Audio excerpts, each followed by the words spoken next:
Good afternoon, everyone. The ASEAN Climate Governance Network was launched on the 14th of February this year. This is the first time all institutes of directors in the region have come together, directors volunteering to create this platform for the very important conversation on how we can increase our collective climate resilience. You are in part of a series of 6 sessions. The first few sessions were on how the climate agenda was going to affect businesses. Now we'll be discussing directors' duties and governance, and the final 2 sessions will be on the banking sector and capital markets. We recognize that there's a high level of dependency on the natural ecosystem. We are inextricably interconnected to nature, not only relying on it for our absolute survival, but almost all of our activities are extractive of the environment. And many businesses are starting to demonstrate that they are valuing ecosystem services. And so industries are aligning with the direction of travel which society wants and needs. And we are rejecting exports which are impoverishing these countries. Many directors and businesses are recognizing we no longer have a choice. If we do not demonstrate the sustainability of our products and businesses, we will very likely reach the scenario where no one will want to invest in your business, no one will want to lend you money, no one will buy your products, and no one will want to work for you. Your staff and your competitors are willing to facilitate and to drive change. And remember, innovations to embed sustainability into the DNA of the business will lead to reduction in costs and create a strong, sustainable competitive advantage, attracting the types of people who want to work with you and thoughtful customers who are seeking these products and solutions. Without further ado, we have such a strong panel lined up for you today. I'm delighted to see that we have had these directors and lawyers volunteer to speak to us. But most importantly, we have Vicky Bowman from the Myanmar Institute of Directors here to moderate the session today. Over to you, Vicky, and all the best. Thank you very much, Sunita, and welcome to everybody. I'm speaking from Yangon today, and we've got an amazing ASEAN panel. We have companies from Indonesia, Philippines, and Singapore, and I hope we have an audience from across the region. So my name is Vicky Bowman. I'm the chair of the Learning Committee at Myanmar Institute of Directors, which was founded in 2018. So we're still quite a young institute and doing our best to learn from other institutes in the region, particularly Singapore, Malaysia, and Thailand. I'm also the director of Myanmar Center for Responsible Business, which is a not-for-profit company in Myanmar. And one of the things that we work on is sustainability, including both respect for human rights, but also issues around the environment and climate change. So we're meeting together today at a time when the whole ESG agenda is being battered by certain well-known names. But I think an underlying truth that none of us can avoid is that climate change is here to stay, and therefore directors need to have it high on their agendas. What we have here is a panel of major companies from the manufacturing sector, Asia Pulp and Paper. We have a lawyer who advises companies across sectors, including in energy and elsewhere.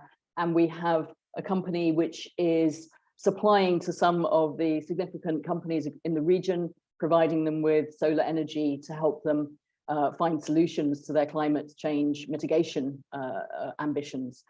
So I first want to turn to Elim Sritaba, who is the Chief Sustainability Officer at Asia Pulp and Paper. She will share with us some of the challenges that her company, which depends on the ecosystem services that Sunita just mentioned as their raw material. So trees are us, I think, for Asia Pulp and Paper.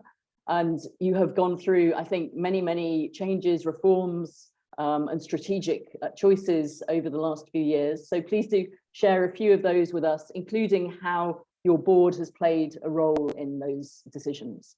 Over to you, Elim. Yeah, thank you, Vicky. Good afternoon, ladies and gentlemen. Thank you for having me here to share our experience. Let me share my slide first.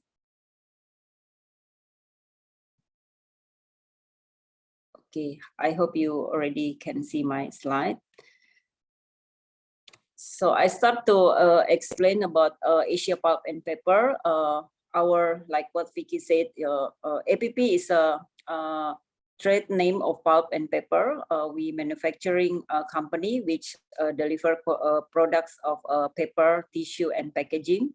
Our raw material coming from the forestry plantation, and we our product total around 20 million tons per year, and we market our products more than 150 countries across 6 continents. And this is all our operational in Indonesia. Our operation in the 5 provinces, which is in Sumatra and Java, and some of the plantation area in Kalimantan. So I would like explain about the governance structure first. From shareholder, we have a management board who involved for the sustainability as a sustainability committee, which is have a regular meeting within the board to explain this, to discuss about the strategy and how we can also strengthen APP sustainability and commitment. We know that like what Datin and also Vicky said, that a lot of course, expectation from our stakeholder customers. So it's really important to also look at and to our sustainability.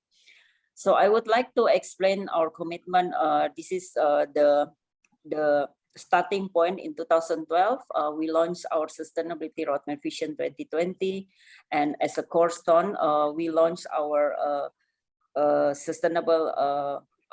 we launched our forest conservation policy with the commitment to protecting natural forests. Also peatland management to establish the best management practice and social responsible commitment, and also how we make sure the global supply chain also commit to our sustainability strategy. In 2020, we continue and establish, stretch our sustainability roadmap vision going 2030.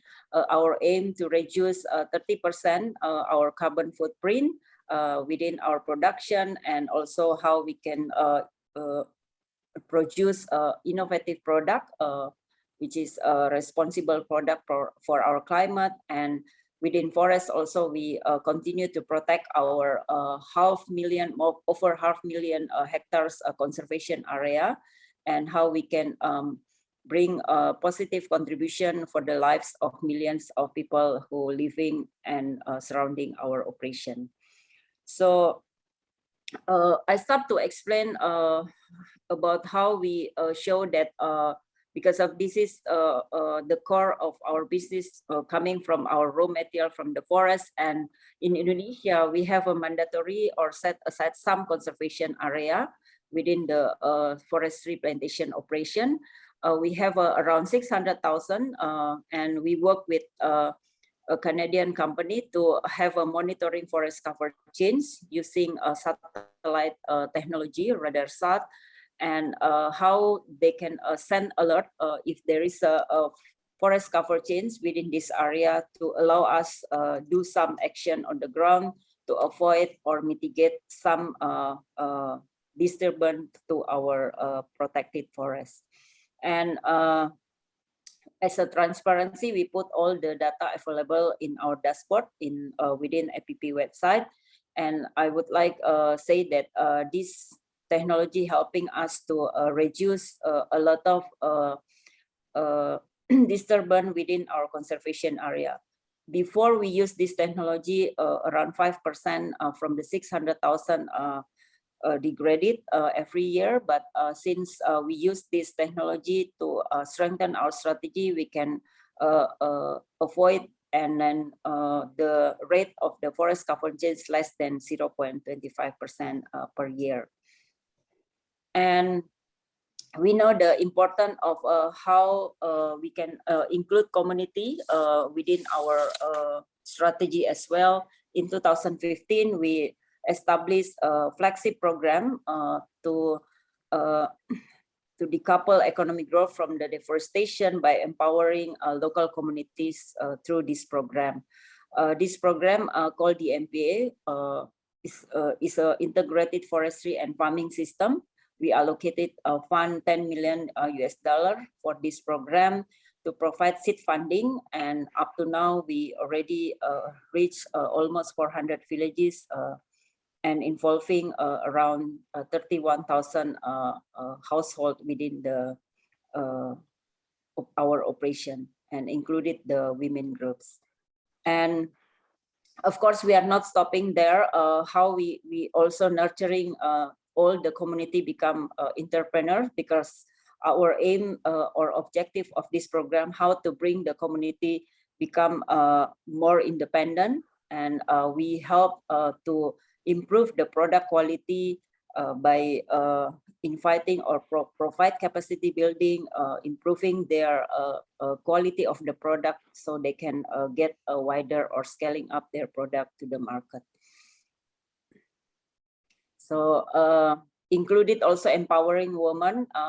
We also collaborate with other company to empower more than 1,000 women across this program, to also help them improve their capacity and get more access to improve their capacity. And we know that transparency is important in terms of sustainability, and this is part of the governance. We put all our progress in our website through sustainability dashboard, and of course the sustainability report every year, the audited report we issue every year. And we also have a stakeholder advisory forum. This is to invite our stakeholder to update our progress and what is our challenges when we implement the sustainability within our operation. And also included grievance mechanism, independent observer, one-on-one meeting with the specific stakeholders who has a concern. And also, I think we also put a lot of our progress in several platforms, global platform like CDP, Global Compact. We are part of the founding member for the Indonesia local network as well. And Consumer Goods Forum, we are part of the Forest Positive Coalition and Human Rights Coalition, and also actively in the TFA forum. So, as a close, I think as an industry leader, we APP strive to position ourselves as a corporate sustainability trailblazer. This is because of we firmly believe that our success is a direct result of the sustainability practice outlined in our sustainability strategy for the environmental, social, and economic aspect of our operation. An adaptive and dynamic approach to business and sustainability will be key to the our continued success. And really important, I think we always provide and listening our stakeholder to provide input for our continuous improvement, because of this is the sustainability of the business, of course, not only about us, but how we can together moving forward to address together the climate issue. I think that's for me from my side. I hope can provide some thank you, Elim. Yeah, thank you. Thank you. Very interesting. As far as I understand, APP is listed on the Jakarta Stock Exchange. Could you say a little bit about who the ownership of the company is, whether you have any significant investors who are taking these issues seriously, what kind of a discussion your company has with those investors? Yeah, so APP, basically we have several company, two companies listed in Jakarta Stock Exchange, and starting this year, we also issued the sustainability report specific for those company to explain to our to the investor, because of right now the government OJK in Indonesia provide mandatory for each public company to issue a sustainability report as a part of the annual report.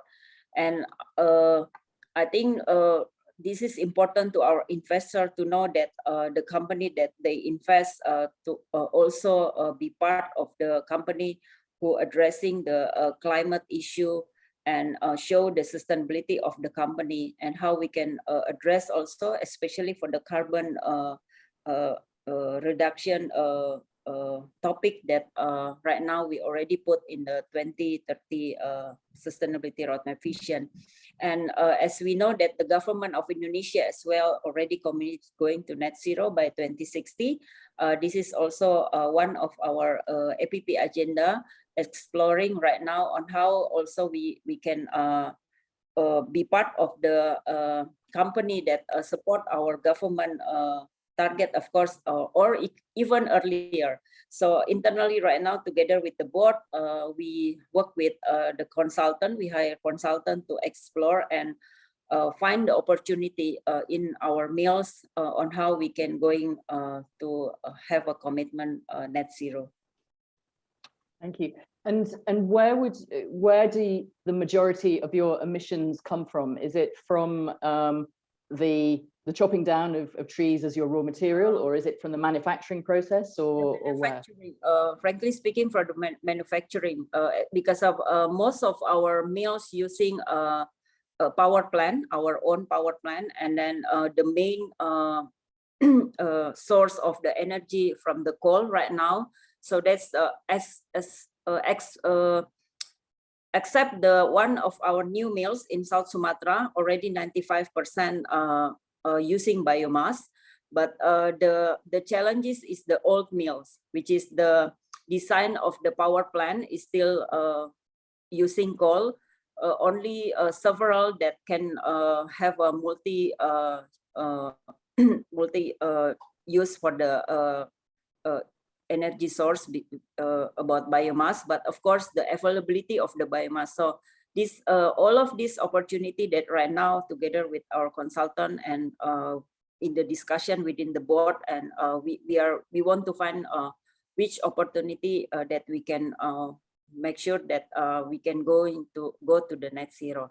So of course, as a step, how to reduce the 30%. So right now we monitor all the energy efficiency, water intensity within all our manufacture, and what's next. So that's the one that we are now discuss internally. And you're obviously a consumer-facing company. Do you look at all at how your consumers, your customers, can effectively reduce their emissions? I know, for example, in the soap industry, they look at encouraging their customers to wash at lower temperatures. Yeah. Maybe it's a bit more difficult for you, telling people to use less paper. But how do you approach your customer emissions? Yeah, right now we identify our I think main supplier. I think the customer of course puts us because of we as their scope 3, right? If talk about the carbon emission. So that's why the scope 3 for our customer is our scope 1, which is the main contribution of the carbon from the energy.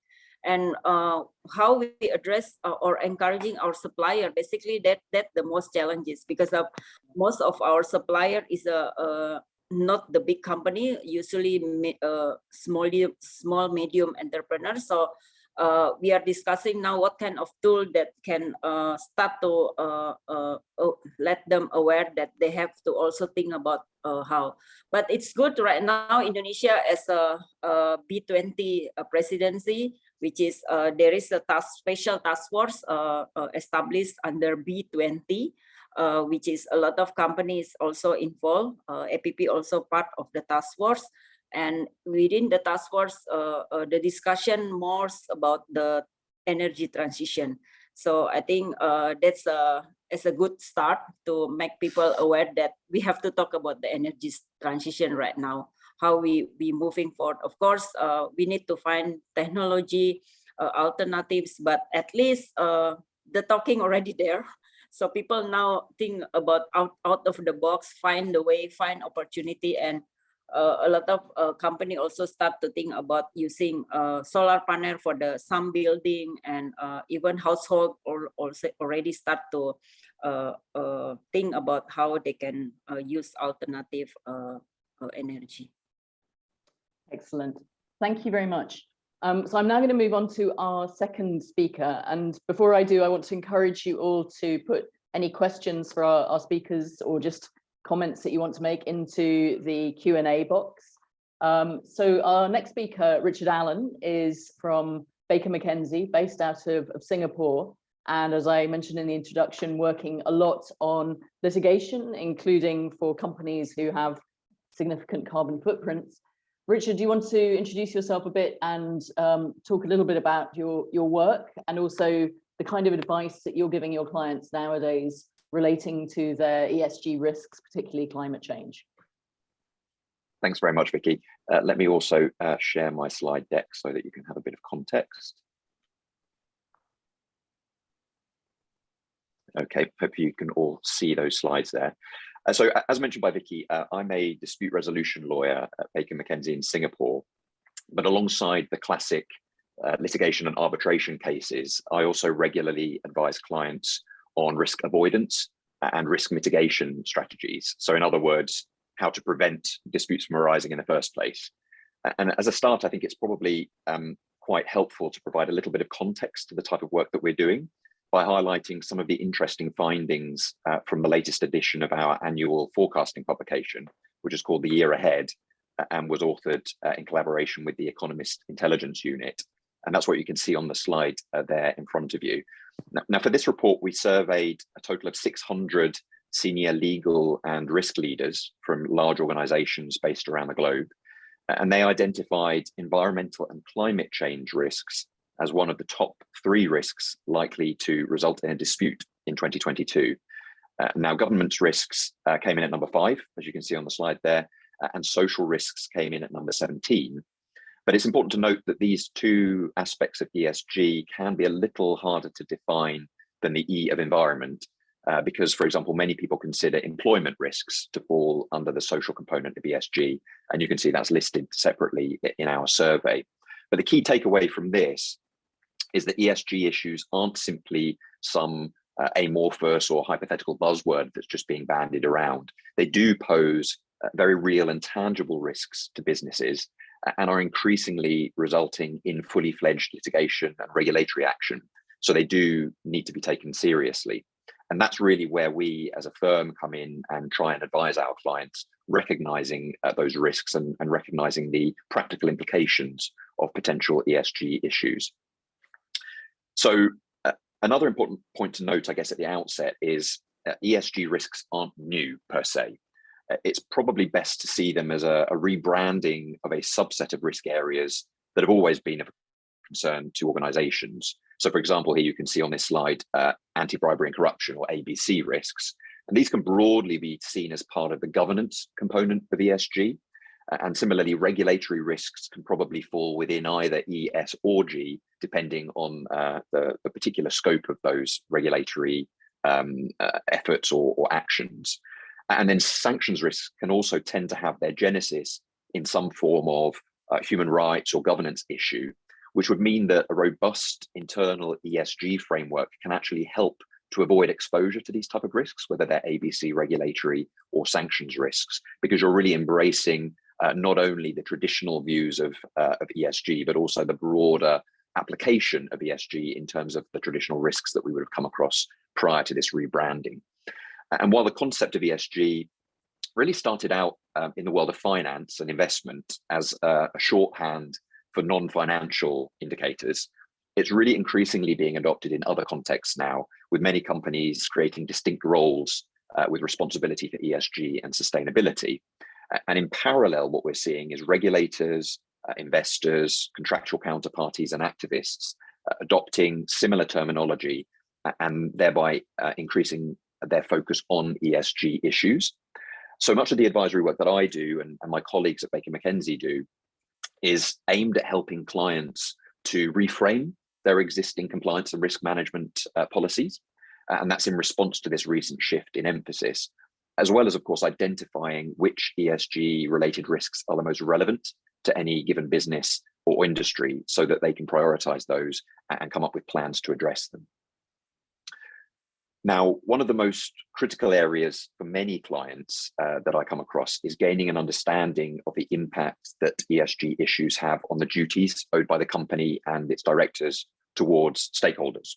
And here you can see on screen just an example of some of the various stakeholders that we come across in this process. But the reason this is important is because most of the recent litigation and regulatory action that we're seeing regarding ESG issues has focused on breaches of statutory or fiduciary duties. And these in turn tend to be framed with reference to the best interests of the company and its various stakeholders. And depending on which jurisdiction you're in, it will be slightly different phraseology, but broadly speaking, that's how they're framed. So one of the first steps that we tend to take when initially engaged to advise our clients is to go through an exercise of identifying all of the relevant stakeholders in the business and mapping out how ESG issues may have an impact on these various relationships. This is obviously not an easy task, and it can require considerable commitment of time and other resources. But the exercise itself is extremely important because simply being able to show that such an exercise has been undertaken can go a very long way towards demonstrating to regulators that ESG issues are being taken seriously. And on top of that, in many jurisdictions, there are also statutory defences available to directors where they've taken reasonable steps to address risk. And that can include ESG risks and might be in the form of seeking advice from external experts, undertaking proper inquiries or due diligence, and broadly considering and prioritising risks. And in circumstances where the ultimate decisions taken prove to have been misguided with hindsight, being able to demonstrate a diligent and a deliberate consideration of these issues can either avoid altogether or more often than not substantially reduce the amount of any fines or custodial sentences that are imposed for breaches of the duties or other impacts that the operations may have on ESG.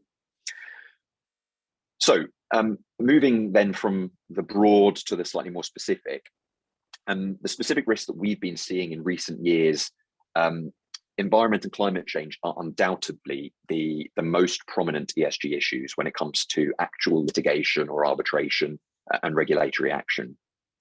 So we can see here on the slide, based on the data that's coming through from the London School of Economics, as well as some of its partners, there are around 1,900 ongoing or concluded climate change cases around the world. And that's a figure that's more than doubled since 2015. Now, they're broad in scope, and I'm going to cover off some of the specific characteristics of those claims in just a moment, but that figure is quite astounding that there are over 1,900 ongoing or concluded cases. And at a global level, we've broadly seen 3 waves of climate change litigation over maybe the past 15 years or so. You had the first wave, which was pre-2007, and they were primarily administrative cases against governments and largely in the US, but also some in Australia. Then the second wave was between 2007 and around 2015. And this is where these kinds of administrative cases were expanding to Europe and beyond, but were primarily still being brought against governments for their behavior and their inactivity or unwillingness to comply with the obligations that they had publicly stated that they were going to comply with at an international level.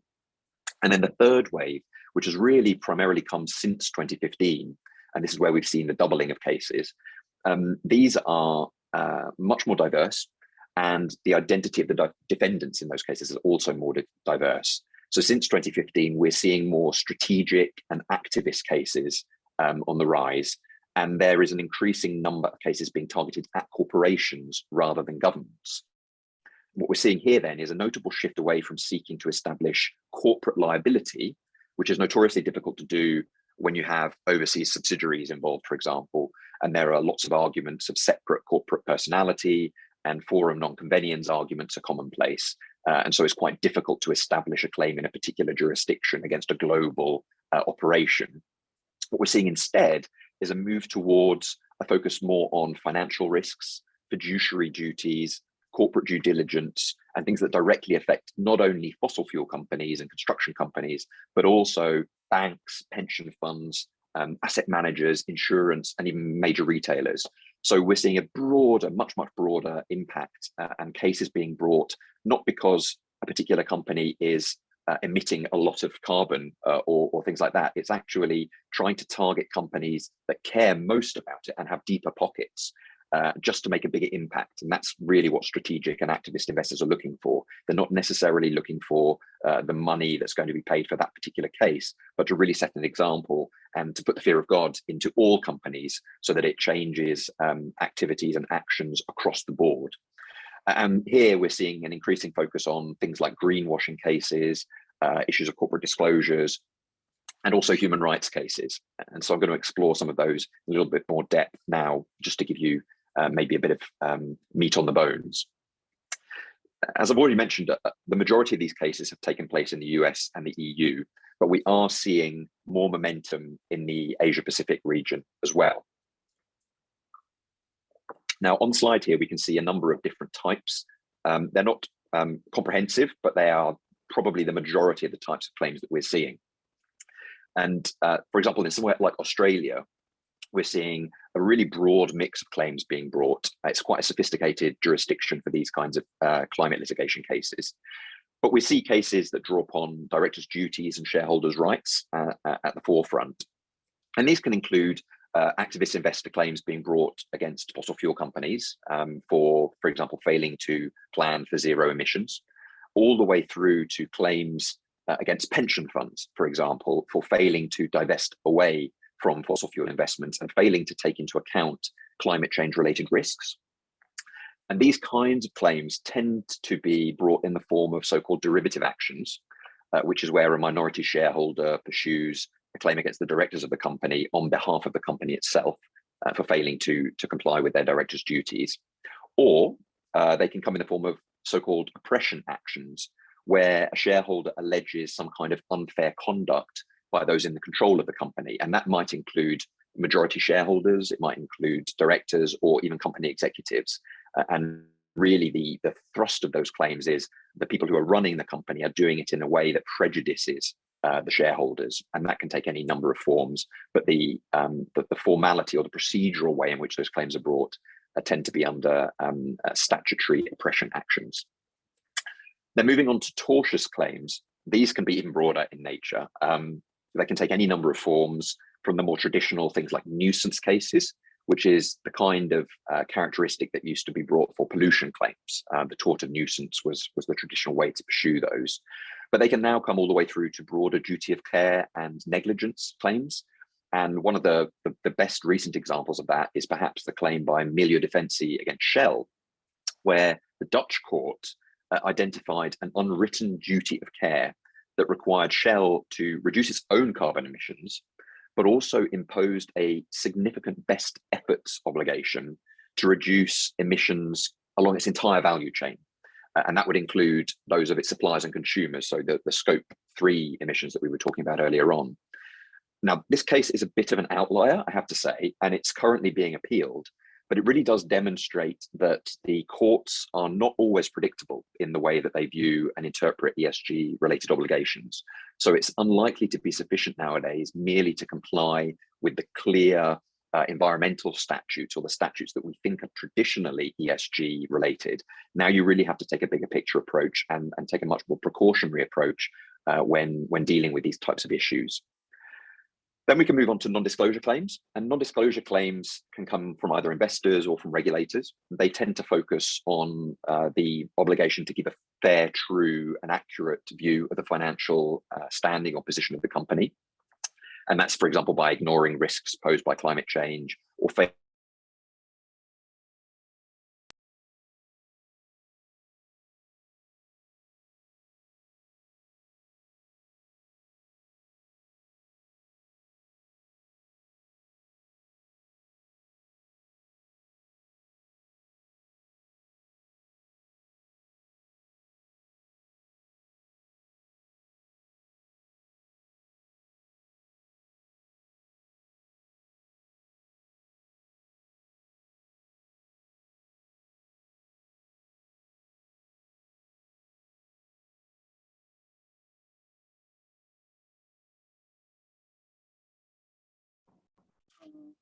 I think we lost Richard's voice.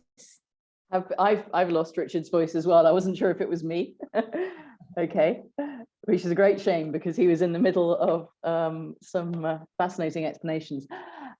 So apologies for that. Can I remind you, while we're waiting for Richard to come back in, that please do ask any questions in the Q&A box. I saw that Robert Chong, you've got your hand up. I don't know whether that's deliberate or whether you just pressed a button. But Robert, if you have a question or a comment, please do either put it in the chat box or the Q&A box.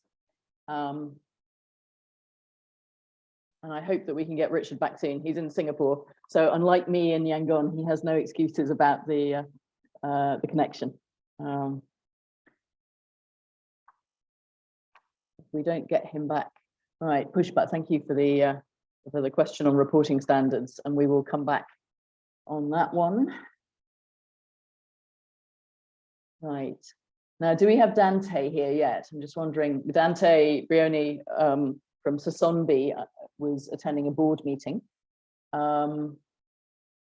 Richard still seems to be online, but I don't know whether he can hear us.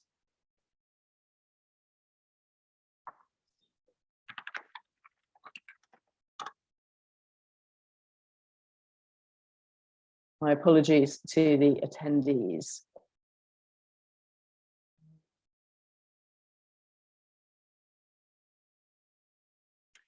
While we're waiting for him to come back, Elim, do you recognize any of these sort of litigation cases from your experience within Indonesia? Are you seeing any of these things coming up now in discussions by activists or by investors?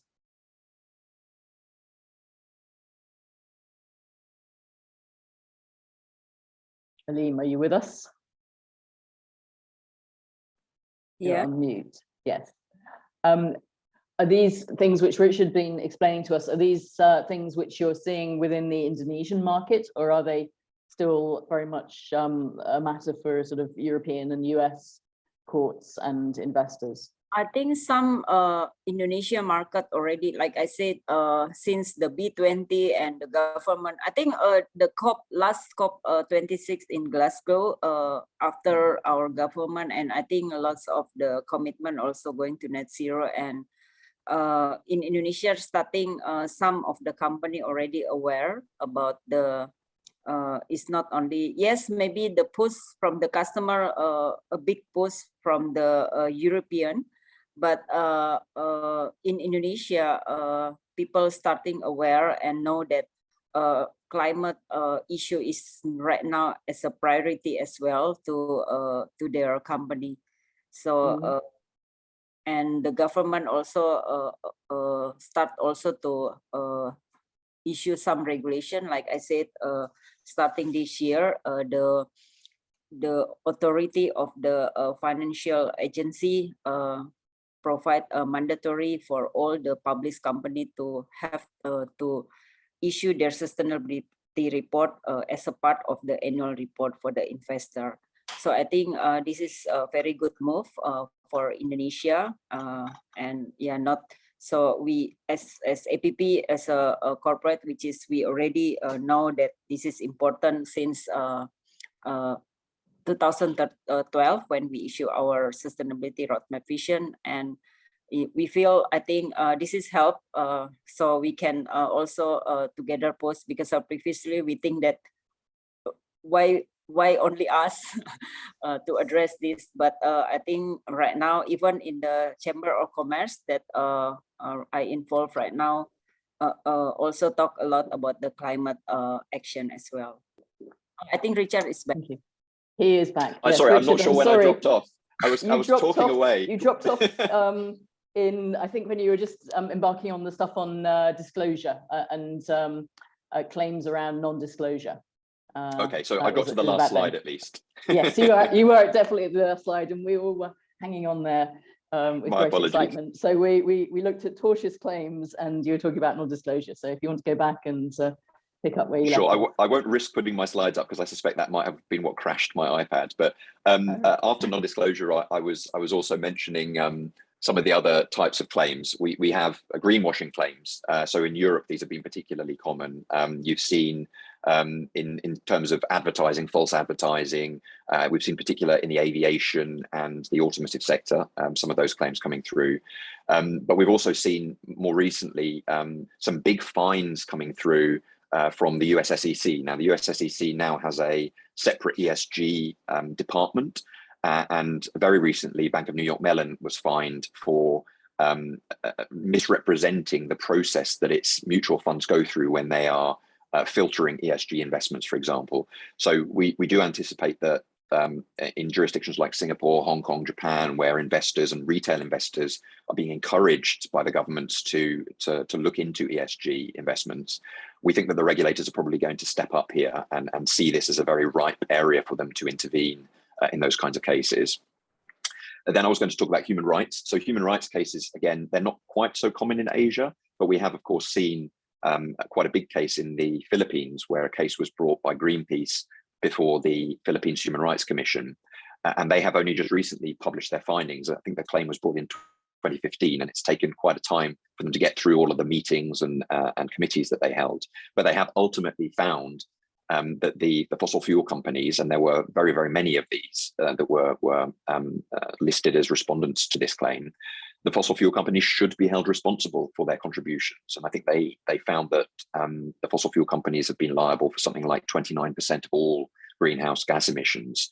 Now, there's no direct right of action arising from this, but you can imagine that there would be any number of claims where they might go to the courts, and they might attempt to use this report as the basis for pursuing a claim. We can already see that there's a claim that's been brought recently by a Peruvian farmer against RWE in Germany, where he's arguing that RWE has contributed 0.047%, I think, towards global emissions. And he should only be responsible for having to sue one company. But once he's established that that one company is responsible for that amount of emissions, they should then be liable for the costs of mitigating climate change. And this is in the context of a melting glacier in Peru. And that was thrown out in the first instance. But the German judges have ultimately said, look, we think this has some legs. And they're currently out in Peru visiting the site of the glacier to see whether there really is an imminent threat, so that they can then go on to the process of deciding whether RWE is liable for costs of mitigating that. So there are a number of human rights cases that may then proceed on the basis of that. And then finally, I was just going to mention planning challenges. So these are particularly popular in places like Japan and Korea, I think, where the way that people try and bring activist cases is by challenging either the construction or the ongoing operation of things like coal plants and other types of dirty power plants and dirty projects. And Japan has seen quite a number of these cases, and of course that's equally as effective at reducing emissions if you stop plants from being built, or you bring an early close to a particularly polluting project. And so those are really just a number of examples of the types of cases that we're seeing, and they all obviously fit across the ESG spectrum, in particular when it comes to climate change. So we're seeing more of those. We think that we're going to see more of them in Asia as well. There will be a few test cases, and the regulators are clearly picking up on this as well. So we can see as the regulators start to impose more disclosure requirements, we're probably going to see more of the derivative actions being brought for breach of directors' duties, because directors' duties are being perceived in a much broader manner than they ever were before. And they would cover things like due diligence and really taking into account the impact of a particular company's operations on the environment. So I think I'll pause there because I've spoken for quite a while now. But obviously I can share the slides after the presentation with the audience, and hopefully that won't crash their computers. I'm sure it won't. Thank you. Just before we move on, because I'm not sure whether Dante, who's our third speaker, has managed to escape his board meeting. I don't yet see him logged in. You mentioned early on that that companies have started to appoint roles as part of their sort of taking reasonable steps. Can you say a little bit more about some good practice examples you've seen of that? How are companies managing all of this, and how is the board in particular managing? It's quite interesting. There's a very diverse approach. And I think it's funny, people come to law firms for a change. They actually want to come and speak to me because they want to benchmark themselves and they want to understand what are other companies doing so that they know that they're not last in the queue or the last person running away from the lion. So I think what I have seen is quite a diverse approach to this. I think initially people were maybe misapprehending ESG and treating it as another way of describing CSR. And so a lot of roles were created or rebranded as ESG, which had previously been CSR. And I think that was unwise, really, because that's not what this is. And no disrespect to CSR practitioners, it's a very important role. But if they're going to get thrown in at the deep end with a regulator about disclosing emissions, they're not going to know what they're doing. So I think that has now transitioned to a slightly different approach. And what we see in a lot of cases is this is now falling within the compliance function of organizations, because that tends to be where the most difficult tasks under the ESG portfolio arise. You need a lot of data. You need to understand that data. You need to understand how to report it. And it's all going to get either put into your annual report or a separate sustainability report. And so these individuals with responsibility for that need to have direct access to the compliance function because they're much more familiar with these kinds of reporting obligations, as well as putting in place adequate measures, kinds of defenses that you traditionally had for ABC claims and sanctions violations. You're going to start to see those kinds of defenses being available, I think, for ESG non-compliance. And so you will need to have that expertise and that ability to view this in the round as a compliance or an ethics style obligation. And I think that tends to be where the most successful ESG functions are now, and that's how they're taking shape these days.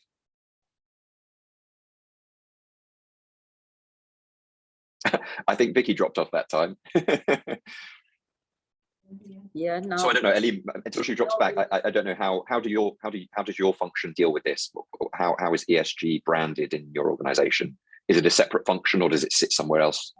ESG function right now basically also lead by my division under sustainability.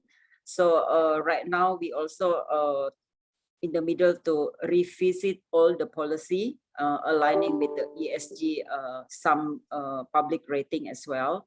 So because of some of our company also already being rated, and then from there we learn where is the room for improvement, and then we seek all the policy, including involving related other division, like we have a corporate risk and integrity division, we have HR, our legal department, social department. So how we incorporate or integrate all the policy to meet the ESG requirement.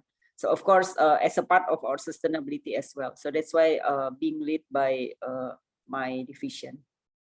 But the related, yeah, Vicky, we lost you just now. You lost me, exactly, but it sounds like you managed a good segue there. I mean, from our perspective here in Myanmar, we've been trying to discourage companies from using the phrase CSR at all, given that, as you know, it has multiple meanings and understandings, and very much getting them to focus on their regulatory obligations above all, although relating to climate change in Myanmar, that's pretty much non-existent right now. Good. Well, we still don't seem to have Dante, whose board meeting has clearly run on. There was a question in the chat box around around reporting standards. Elim, I think you mentioned that a little bit in your presentation, but do you want to talk a little bit more about the reporting standards that you've adopted and why, and are there any particular challenges or points to make about those? Yeah, for our sustainability report, we use the GRI standard, and of course there is a level of the GRI. How details you want to disclose your report, and of course if we talk about the sustainability, is a journey, right? even APP as well, we start to issue our sustainability report, I think 2007 for the 2006 progress. And that time we already rely on benchmarking for the using the GRI standard, but of course not as detailed as now. So continuously we also have to educate our internally how they can provide, or we also have to coordinate within our meals to gather all the data and how we can disclose more deeply recently. And of course, other platform or standard as well, like a CDP, Spot, which is most of the our stakeholder or the customer also be part of. So usually we exploring those kind of platform report that we can, if we think that this is aligned with our all that we already have, then we use that reporting. But for the sustainability report, we use the GRI. And maybe I would like to answer as well in the Q&A box. Please do, yeah. So the question here is asking if you can share on Indonesia's effort to launch the voluntary carbon market, and will APP be looking to participate in it? So please go ahead, tell us. So yeah, we know that our government right now drafting about this voluntary carbon market. Through some association, we already provide feedback, because of right now the government more focused on how we can set or achieve the our NDC target first. And of course, we provide feedback to our government on how they can put some threshold for the NDC, and the rest, of course, open for the voluntary market. But until now, we haven't get the final approval yet from the government, but we heard that maybe coming soon within this year. And if you ask APP whether we participate right now, the strategy for our company, we continue to calculate the existing carbon sequestration within our conservation area, included some we working together with the communities and other partner for the restoration ecosystem, and depend on the regulation, and because we also need to secure for our NDC, secure for our to support our meal emission as well. And of course, if there is enough certain carbon can enter voluntary market, we open for that. But for now, we focus on NDC and our meals first. Good, thank you very much. And there is a question here in the chat box to both of you from different perspectives. What was the trigger for APP and to Richard, for other companies to look at this question of managing ESG risk and sustainability, since most companies don't necessarily give it as much importance as it needs?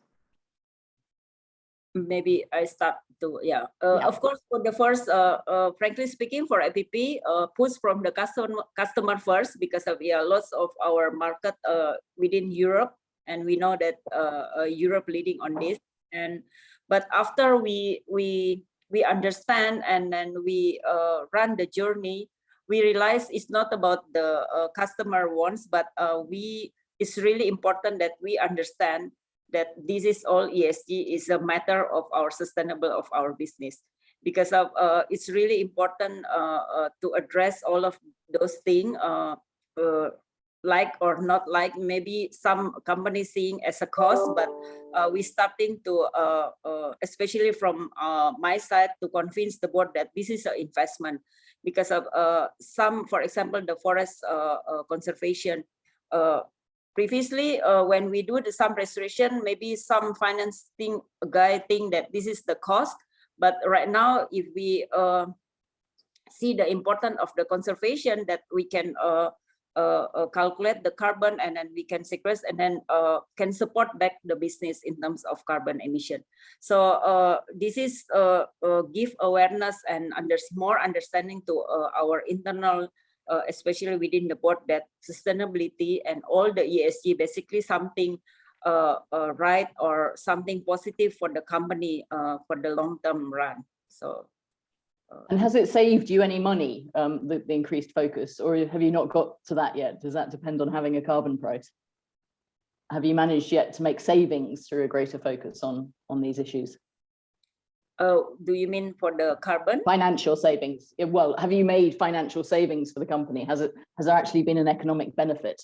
Yeah, of course. Yeah, I think if we talk in for now in Indonesia, the carbon tax is not really implemented yet for the whole industry. But we believe that in the future, if we benchmarking to other countries already put some carbon tax with the high price, if we calculate that what we have been invested in the conservation, in our forestry, I think, yeah, we'll bring beneficial financial benefit back to our business because of this is something that we can contribute back, right? Great, good. Yeah, I think now. Good, thank you. I think now I'm going to switch to Dante Briones, who's joined us, and then we'll come back to Richard after Dante's presentation. So Dante, a welcome Hi. to you. Sorry. Missed two excellent presentations, but we're looking forward to hearing yours. As I introduced earlier on, Dante is coming to us from the Philippines and from the perspective of a business which is supplying to larger companies and obviously particularly solar solutions. So Dante, thank you for joining us from your board meeting. Over to you. Yes, I'm trying to. Yeah. Can you see my slides now? We can, yes. Excellent. All right, Go excellent. Ahead. So we started as an EPC in 2011 when the solar energy business started in this country. And we're a small company by any measure. But being in the business, as we are very passionate about the environment, we do whatever little we can as a small company. And as I've agreed with the committee, instead of just telling you what a small company like us can do, I'll present to you a survey that I did of the publicly listed companies in the Philippines and shared with you what they're doing and perhaps relate back to how that could picture into what small companies like us and how we could mold this together. Right, so as small as we are, I think the very first challenge that we had to face when we were doing this was that our employees are mostly construction workers, right? I think climate change is the least of their concern in the whole realm of things. They're mostly concerned about the meal they have to eat during the day, if you like. So what we did was, in the little amount of money that we have, we went to immersion trips. There are these organizations in this country who are nurturing eco parks and all that, who give lectures and small seminars, very basic ones, to inform people what climate change is all about. Right, so we went to these immersion trips, and they joined because they get paid while they are going through this immersion trip. That's very, very important because otherwise they will not go there voluntarily because they will miss their pay for the day, right? So, and then we made donations to eco reserves, the guys who are protecting our forests. We have a lot of private companies who are doing that. And the bigger challenge for them are the poachers, right? And those illegal loggers. So when I asked them how can I help them as a solar company, their answer was very immediate. Said, we need drones because we cannot cover the hectares and hectares of land that we are covering so that we could see those poachers even from a distance. And we need solar chargers to charge our radio so that we can communicate with each other and to charge the drones that you're telling us. And then the third one that we do is to donate to public schools our used computers. In companies it's very typical to keep the computers for 3 years in your books, and then we donate it to public schools. We are very short with computers, and we're suddenly faced with study from home, these are very poor people. So we donated computers with a caveat that they can only use those. They will only get those donations if they use part of their learning into lectures about climate change. And we are talking about grade 3, grade 4, and grade 5 students. So the whole idea, what we said is it is our responsibility to help the government train these young kids to understand what climate change is all about. So let's move to the big guys. So this is a typical thing that small guys like me do, right? Let's move to the big guys. So I did a survey of the biggest corporations in the Philippines, like Aboitiz Power, Century Foods, Meralco, PLDT, JG Summit. And I asked them several questions. And the first one was, what are the company's recent initiatives and projects that are directly addressing climate change issues that you guys are doing in the company? And I was amazed by the amount of activities that these companies are doing. Oh, I forgot to include JG Summit. Please include JG Summit. The most common one is clean energy. They subscribe to power generating companies that offer clean energy. And that's very typical. I guess that's the easiest thing for them to do, because most of them are what we call contestable accounts, who consumes more than a megawatt of power, and they're allowed to negotiate directly with power generation companies. And so they buy clean energy from hydros, from solar, and what have you. And then we have a law that was passed recently about energy efficiency, and everybody said we comply to that. We do a lot more. We practice energy savings and all that. A lot of them did install embedded solar PV systems. For example, Robinson's Land Corporation had made it a point that every single property, commercial property that they have, will have a solar PV system. Utility scale is also be popular, like Meralco, the biggest power distribution company, has built a lot of, invested in a lot of utility scale solar energy. Ayala Corporation did that as well. Aboitiz Power is doing that now. Even Meralco has put up its own solar energy company. Then most of them are also doing a lot of zero waste recycling program. That's also very popular. Now, what surprised me is that most of them have the GHG reduction emission initiatives.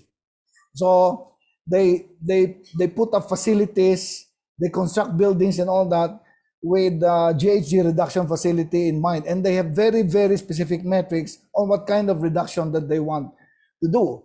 The other thing that's very popular is joining reforestation drives. This is something that's very easy. They can do. They just invite their employees, tie up with an NGO and do reforestation facilities, and then of course the rehabilitation of the rivers. Now, so I asked them, so how do you carry this out? Most of them said that they have a sustainability office under a sustainability officer who reports to the CEO. And some of them are under the risk management, but yes, they have a formal organization that monitors. But the important thing is the initiative on climate change is embedded into the organization. There's no single department responsible for all these projects.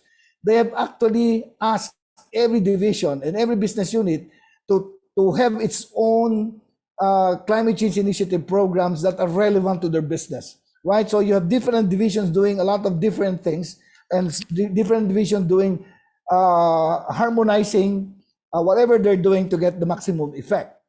And they normally report to the CEO, and the employees are normally involved voluntarily. They don't require it. Now, the nice thing to do is all of them said that they are reporting this to the board on a quarterly basis, and each one of them is under the supervision of a board committee, normally the ESG committee of the board, which is directly under one of the members of the board. And there are specific metrics that they are reporting to the board on a quarterly basis. Now, one company specifically is a little bit more advanced than the others. The KPIs have been established that it is part of the KPI of the CEO. That is part of his performance pay. And this is wonderful to see, because when you make climate change initiatives part of the KPI that affects the salary of your employees, then it's gonna move, right? So the other one is, do you have a specific project initiative that aims to deepen the knowledge of your employees in climate change? Because I kind of felt that awareness, based on our own experience in our company, is one of the biggest problems. I mean, the employee awareness what climate change is all about. The nice thing that I found out was they even have quantitative survey on the level of aptitude of their employees. At least two of the companies that I mentioned have quantitative surveys to find out how much of climate change do their employees know or are aware of. and then they have very organized training programs, learning programs about climate change that is part of the training portfolio of the whole organization. I was so amazed to hear that from them. And in fact, they said that there's no pushback from the employees. In fact, in every training program, the employees embrace the whole training program because they find it very refreshing that the company is involved in trying to do something that's good for the earth, right? So it gives a very positive perspective to the employees as far as the company is concerned. Now, here is the connection to a company like ours, which is very small. I am a supplier of several of them, and I know this for a fact. So I said, do you do anything to influence your suppliers and your vendors to behave the way you behave as far as climate change is concerned? All of them said that part of the supplier accreditation process now involves the company committing to climate change initiatives. However, the issue is all of them said that it is in its initial stages and they really have no formal way of monitoring the compliance of the suppliers. But in my personal opinion, it's a good step because I received that kind of notice, and it amazes me that these big companies are now trying to cascade down the climate initiatives down to their suppliers, because I think that's the best way to reach the SMEs and the SMBs of the world. It has to be driven by the bigger guys so that the smaller guys can be helped. Then the last question I threw to them was, are you involved in any government initiatives? Are you happy with the government initiatives? Do you participate in the climate change initiatives that our government is doing, both national and local? All of them said yes. But you know, I don't think personally, and this is my personal opinion, there's really no very organized way that our government is addressing climate change. So the most that I heard from them is all of them are complying to whatever law has been passed as far as climate change is concerned. But it delights me to find out that these companies are taking matters into their own hands to initiate it, because climate change is for everybody, and it's very nice to see that these private companies are doing their share. Now, my only hope moving forward is that for them to create templates that smaller companies like ours can do, right? Because there are 1,000 things that needs to be done. And I think because the SMBs of the world do not have time and the resources to even figure out what to do, it will be nice if these big companies can get together with the government and to create templates for SMBs for specific industries so that off the mill they can do whatever they need to do very quickly, something that will affect climate change situation positively. That's all I have to say for today, Vicky. Thank you very much, Dante. I think I'd always sort of assumed that any employee of a solar or renewables energy company would be completely sort of woke on climate change. So it's good to have a wake-up call from you that no, these guys are into construction and having their lunch. So it's great to hear what you're doing for them there. Thank you, Vicky. I mean, the examples you've given there seem to be very much driven by those companies. Are these particular leaders in the Philippines, or is this kind of practice spread across all companies? I mean, it sounds very much like this is coming from a leadership that's very aware. These are I chose these companies because number one, I personally know their CEOs or the chairman of the board, and my personal belief is these are the leaders of the country. And I wanted to have a sense whether the leaders of the country is very much involved in this kind of initiative, because it is through their leadership that it starts everything like this, right? I mean, we cannot keep on passing on the back to the government. This private sector leadership is very important to carry on a program that is important to this country as a whole. And how much would you say that these companies are taking action because of a desire to do that, as opposed to a fear that if they don't, that they will be potentially subject to legal claims? There is no. I am almost sure that they are doing this mostly out of the goodness of their heart and out of their business sense, because the regulatory aspect of climate change in the Philippines is virtually non-existent. You could pretty much do anything that has anything to do with climate change, right? So I think they're doing it as part of creating an image that the company is a responsible company, and to them it's good business, right? Because otherwise they would have done just the minimum amount that is required by the law, which is very, very far from what I saw they're doing right now. So that I as a Filipino, I was very pleasantly surprised that these guys are doing it to that extent. Richard So was telling us a bit earlier. Yeah, sorry. I would think that the significant companies, even those who I do have no relationship, I don't know, are doing the same. And my hope is we have enough to create the momentum so that, again, it goes down to the SMEs and the SMBs, and so that this initiative spreads downward so that a lot more people will be involved. And more importantly, to make sure that the citizens themselves, their employees, are aware of what they need to do to contribute. It has to go down to the individual level, in my opinion. Thank you. Richard was telling us earlier on that there was a case recently in the Philippines Human Rights Commission around the liability of oil and gas companies, which might then spread out into a more legal liability mindset across. I am aware of that. I think that's more political than environmental, I assure you. Okay, good. Richard, can I come back to you? There was a question a bit earlier on about what you're seeing prompting companies in ASEAN to make these changes. Have you got any examples of wake-up calls or changes that have prompted it? Yeah, I mean, I have to start this, I think, with a massive caveat that I'm a dispute resolution lawyer. So clients tend to come to me when they have a dispute. So I think that it's kind of a biased sample. I think the people who come to me, it's the same with any kind of litigation. They don't want to see a dispute resolution lawyer. That's not something that people put in their diary to catch up with their dispute resolution lawyer on a monthly basis. So I think it is a bit of a biased sample for me. It tends to be people have either come across a problem, whether that's a compliance issue or some other environmental-based issue, and they come to me and say, we've got this problem, can you deal with it? And then off the back of that, how can we stop this from happening in the future?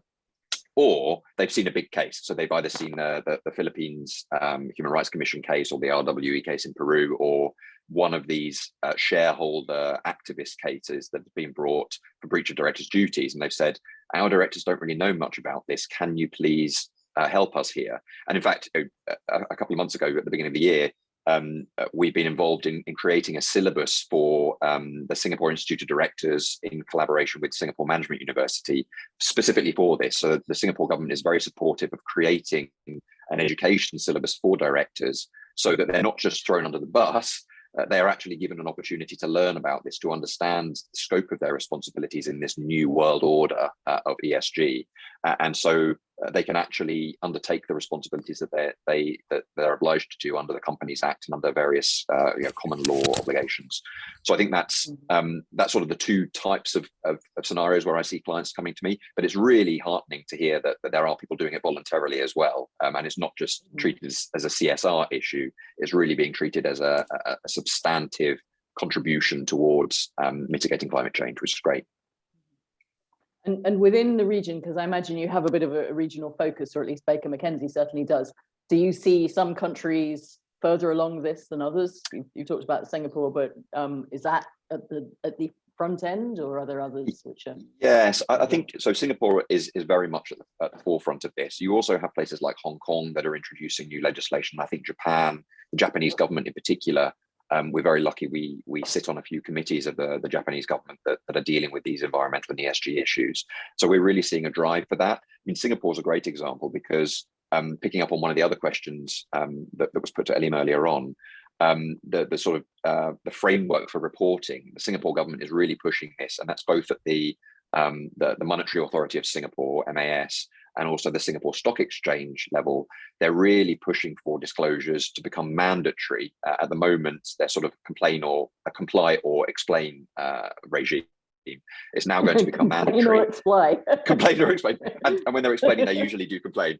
But the drive seems to be, or the reason that they're waiting for IFRS to come up with their new comprehensive reporting regime, because I think the Singapore government is sympathetic to the idea that you can't just have multiple different types of reporting regimes and just give free rein to comply with whichever one. And the last thing they want to do is create their own reporting regime to just add to this mix. So I think what they're keen to do is see, which is Betamax or VHS going to win out at the end of the day, and rather than asking people to comply with something before it's really been properly formulated, they're really waiting for the IFRS guidelines to come through. And I think that's probably where we're going to end up.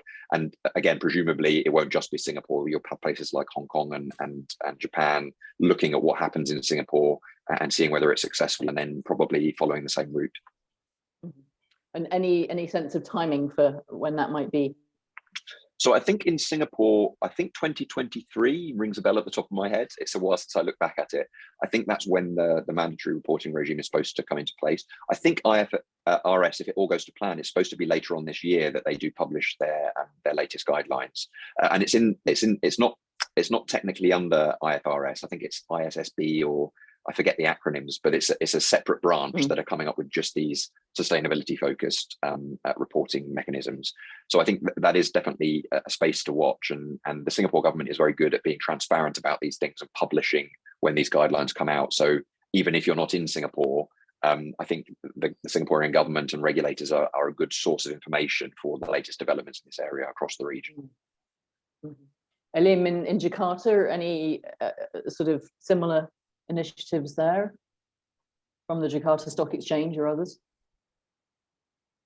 Yes, the IDX, I think started 2 years ago. They also be part of the Global Compact, which is, we know that within the Global Compact network, we discuss a lot of things related to climate change. And right now, a lot of initiative also coming from there. Ring the bell. I think they encouraging all the member from the Jakarta Stock Exchange as well to bring the company more sustainable, and a lot of sharing session, and also together with the Global Compact local network, we do some session inviting some companies to be part of the company that contribute for the climate issue as well. And right now, I think the environmental environment day, the 5th June, a lot of exhibition as well. Our Minister of Environment right now, within 3 days, invite some companies to have some session to share about the experience related to their program, which is contribute to the climate action. So I think it's a positive move in Jakarta, in Indonesia right now, to encouraging people more have a concern to contribute for this climate action. Good. And Dante, from the Manila Stock Exchange, are there any initiatives around compulsory mandatory reporting? Very strong, very strong initiatives. In fact, if you are a publicly listed company, you are actually required, they required all your board of directors to attend specific hours of seminars on ESG, and then you have to make public reports on your ESG plan and actually report to the Securities and Exchange Commission the results of those plans as part of your submissions to the stock exchange, right? But more importantly, they are synchronized with the Securities and Exchange Commission, which is the one responsible for registering corporations, right? So my only hope is these initiatives cascades down to those companies that are not even publicly listed, right? Like what I said, I'm not worried about these big publicly listed companies. I know them personally. I know they're doing the right thing. But my wish is the government, the SEC, the Securities and Exchange Commission, and the local government will assist in putting together templates so that SMEs and SMBs will go through the same path. But publicly listed companies, the Securities and Exchange Commission and the Philippine Stock Exchange has been very active in making sure that the publicly listed companies comply to any global standard on ESGs. Good. And there is, of course, the ASEAN taxonomy initiative, which I think a lot of them are working together to try to harmonize this across ASEAN. That is right. Good. So we have around 10 more minutes. This is your last chance for the audience to ask any questions or make any comments.